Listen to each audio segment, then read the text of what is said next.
Cigarettes and marijuana have been used for centuries, but only recently has the process of vaporizing these substances become popular. So, what does science have to say about this technology? Is it actually better for you? When smoking normally, the heat from fire causes substances to change from a solid state to a vapor.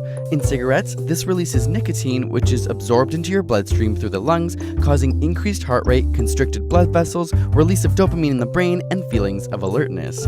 But because nicotine is a stimulant, once it's no longer present, you crash and crave more, which ultimately leads to addiction in many people.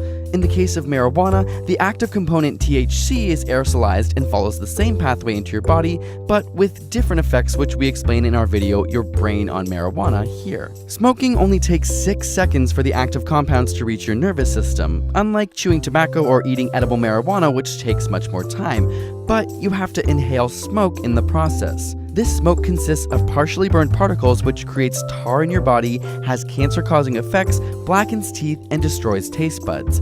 This is where vaping comes in. If you can heat the active components enough to become aerosolized without starting a combustion reaction with the other compounds, then you theoretically get fast effects without the damage of smoke inhalation. Vaping typically involves a glass or metal chamber which has an electrical current passing through it. This way it can heat to a controlled temperature, creating a vapor with minimal combustion, meaning you inhale much less smoke. For marijuana users, vaporizers have become popular as the plant material can be heated to a specific temperature, usually between 185 to 210 degrees Celsius, allowing just the THC-containing vapor to be extracted. For e-cigarettes, using a liquid solution instead of dried tobacco has become popular. This e-liquid contains water, nicotine, a base, and occasionally flavorings, and vaporizes at a much lower temperature. But this is where things get tricky. The e-liquid contains a base similar to that used in cosmetics and food, which helps maintain moisture without creating sogginess. One common base called propylene glycol, which is used in theatrical smoke, is known to cause irritation to the eyes and respiratory infections. So what's going to happen after prolonged inhalation in e-cigarettes? Scientists are still studying these effects, and even though in America the FDA has given the seal of approval, much is still unknown. E-liquid can also differ greatly between manufacturers, with barely any regulation for additives. Some have been found to contain diacetyl, a chemical that is known to give butter its buttery taste.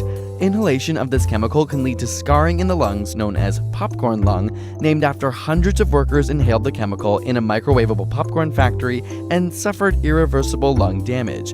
This is an example of how the lack of quality control in e-cigarettes should be a significant concern. But current evidence does indicate that vaporizers administer nicotine with far less adverse effects due to decreased carcinogenic products and smoke inhalation.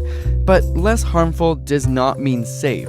E-cigarettes with added flavoring, such as blueberry or grape, have been found to contain other harmful chemicals, and secondhand smoke is still an issue. Exhaled particles from vaporizers, known as ultrafine particles, are known to affect pulmonary health.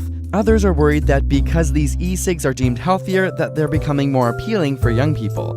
A study reported that continued use of e-cigarettes for teens in grades 6 to 12 had increased from 6% to 20% over 3 years. On the other hand, much of the information we have on the adverse effects of smoking comes from long-term studies, with cancers appearing much later in life. Since vaporizer use is relatively new, we simply don't have the same access to longitudinal studies. So we'll wait to see what the future brings. Special thanks to Audible for supporting this episode and giving you a free audiobook at audible.com/ASAP. This week, we wanted to recommend the book Elon Musk, Tesla, SpaceX, and the Quest for a Fantastic Future by Ashley Vance, which explores the full spectacle and arc of the genius's life, work, and vision. You can get a free copy at audible.com/ASAP or any others of your choice from a massive selection. We love them as they're great when you're on the go. Don't forget to ask your burning questions and subscribe for more weekly science videos.